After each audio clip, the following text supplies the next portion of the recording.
ngifuna ukuchaza nje into letimbalwa la it's about prayer. Ngifuna ukuchaza lokho ukuthi kuthandaza kuyini umehluko noma ngidawuthi ngifuna kuletha into letendeka kamoya nathi asenyameni ukuthandaza nekudla ngiyethemba kuyevakala. Alright, asesikhulumize ukuthandaza.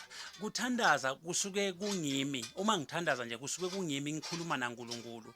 Ngimbonga noma ngimcela noma ngimbikela whatsoever. Ngisuke mina ngikhuluma naNkulunkulu. But kudla livi noma kufunza iBhayibheli kusuke sekuNkulunkulu akhuluma nami. Ngiyethemba kuyevakala. Mhlawumbe ngilethela umbiko noma ngilethela impendulo. Ngesikhathi nje ngifunza livi laNkulunkulu, ngisuke sengidlale livi, ngisuke sengiva uNkulunkulu sekakhuluma nami.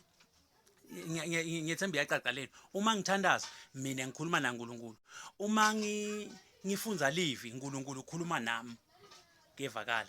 So umthandazo uma uthandaza nje noma ke mawudla livi nawudla livi laNkulunkulu because livi laNkulunkulu likudla but livi laNkulunkulu alisiko kudla kwasenyameni likudla kwakamoya.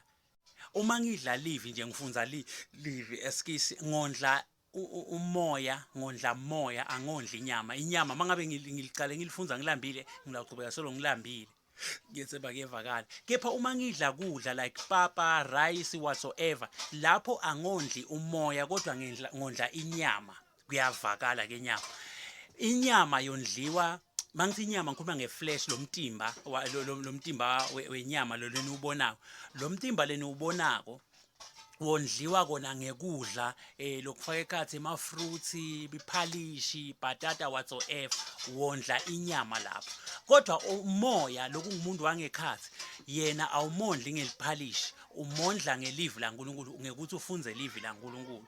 So ngidala epointini lelithi nangabe uyagula nawugula nje enyameni udzinga umjovo noma liphilisi noma umuthi ulashwe lenyama ngoba ngile nyama lelegulako kuyevakala.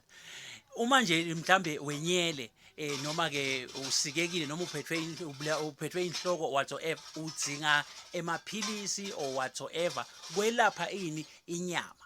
But ke nangabe ugula kamoya awudzingi ke lapho kwelashwa ngemjovo udzingwa ngekwelashwa ngemuthi wakamoya kuyevakala. Njengemuntu nje nakuthiwa bakufaka tilwane akusiyo into yasenyameni ukuthi utawulashwa wena ngepanado ngedisprin adzinga idisprin leyo tilwane tidzinga kulashwa ngekamoya. Kulashwa ngekamoya ke kunema directions lokuthiwa ngema prayer directions kuyevakala.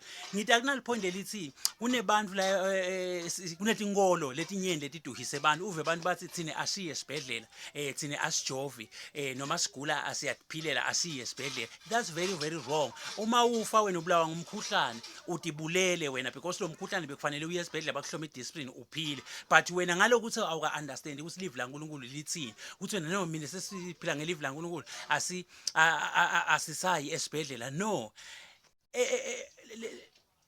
live laNkulunkulu lilapha asengibekiselo nakugula inyama nawugula inyama nangabe nje wena uthatha ipanado whatsoever usuke ulapha inyama awulaphi umoya.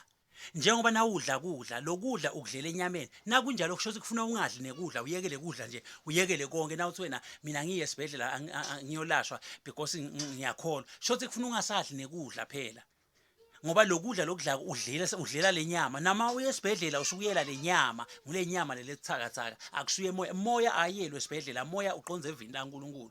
Ngiyethemba ngiyehlukanisa kuyevakala. Ngifuna nje lokuqaqisa lokho ukuthi bantu ke baduhiswa ngiloko bese sengigcina ngekuthi ngithi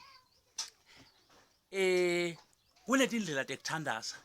Kuthandaza akusiko lokuguca phasi kuphela. Tinyenti indlela tekuthandaza ngita ukuqhamuka ngiloti chaza indlela tekuthandaza tekuthandazela nje simo thide akusiko kuphela kuguqa phasi uthanda kunema prayer directions ngidawubekisa. Jesu uthandazela imbumbuthe wayithandazela ngekuyifumba ngemathe wayithi ngemathe lamehlweni indlela yokuthandaza. Tifo ke letitsite tisehlula because thina sicabanga ukuthi kuthandaza kunye ngilokuguqa phasi asiyibambe lapho kwanamuhla inkosi inibusise amen.